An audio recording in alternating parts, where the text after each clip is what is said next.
पातमहं वन्दे परमानंद माधवं পরিত্রাণায় সাধুনং বিনা। বাংলাদেশ সংবিধানের 15-17 অতিরিক্ত জেলা প্রশাসক সেই ছোট্ট সোনামণিরা বিশেষ চাহিদা সম্পন্ন এবং আজকে এই অনুষ্ঠানে আয়োজনে যারা leadership of person with disability বিশ্বজুড়ে প্রতিবন্ধী দিবসে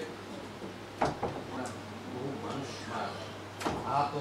5 শতাধিক ব্যক্তি বিভিন্ন গবেষণায় প্রাপ্ত তথ্য অনুযায়ী প্রতিবন্ধী ব্যক্তি বর্গের মধ্যে ধারণা পত্রের আলোকে স্থানীয় প্রশাসন জনপ্রতিনিধি